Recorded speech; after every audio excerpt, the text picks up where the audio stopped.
외신 브리핑 시간입니다. 미국인들의 소비가 둔화되고 있습니다. 개인 소득 역시 매우 더디게 늘어나고 있는데요. 이 소식 마켓워치 통해서 확인해 보겠습니다. 지난밤 마켓워치는 미국 상무부가 공개한 3월의 개인 소비 지출이 전달보다 0.2% 증가했다고 전했습니다.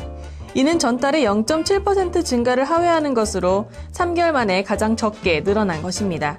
다만 0.1% 증가할 것이라고 점친 전망치는 상회했습니다.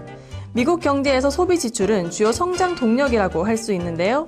때문에 소비 둔화는 성장 둔화로 직결된다고도 볼 수 있습니다. 구체적으로는 외식 비용이 증가했으며 평년보다 추웠던 날씨 탓에 전력 소모도 늘어난 것으로 집계가 됐습니다. 유진우 알레만 웰스파고 선임 이코노미스트는 물가 압력은 상대적으로 낮아졌지만 세금 인상과 소득 증가율 둔화의 영향으로 소비자들은 점차 소극적으로 돌아서고 있다고 진단했습니다. 이어서 미국의 경제 지표 하나 더 살펴보겠습니다. 주택시장은 여전히 지속적인 회복세를 이어가고 있습니다. 이 소식 로이터 보도입니다. 간밤 로이터 통신은 전미 부동산 중개인 협회가 공개하는 지난달의 잠정주택 판매 지수가 전달보다 1.5% 증가한 105.7을 기록했다고 전했습니다. 이는 전달에 0.4% 감소해서 개선된 것은 물론 1.0% 증가할 것이란 사전 전망치보다도 양호했습니다. 최근 들어 잠시 주춤했던 주택시장이 다시금 회복의 조짐을 보이고 있는 것으로 분석되는데요. 이는 2010년 4월 이후 가장 높은 수준이기도 합니다.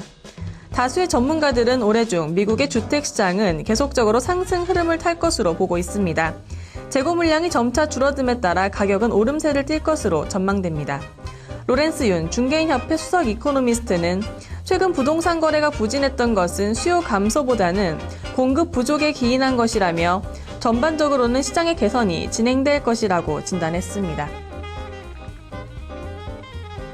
다음으로는 유럽으로 이동해 보겠습니다. 유로존의 체감 경기가 5개월 만에 가장 낮은 수준으로 내려앉았습니다. 이에 따라 이 지역의 경기 회복은 더욱더 요원해졌는데요. 이 소식 블룸버그 통해서 확인해 봅니다. 지난밤 블룸버그 통신은 유럽위원회가 발표하는 4월의 경기신뢰지수가 88.6을 기록했다고 전했습니다. 이는 전달의 90.1과 예상치 89.3을 모두 하회하는 것으로 작년 12월 이후 최저치였습니다. 특히 유로존 최대 경제체인 독일의 체감 경기가 크게 위축됐는데요. 키프로스 구제금융에 대한 우려가 상존하는 점도 또 한 가지 요인으로 꼽혔습니다. 세부적으로는 제조업체들의 심리지수가 마이너스 12.3에서 마이너스 13.8로 떨어졌고 서비스업 종사자들의 심리지수 역시 마이너스 7에서 마이너스 11.1로 하락했습니다. 다만 소비심리는 마이너스 23.5에서 마이너스 22.3으로 소폭 개선됐습니다.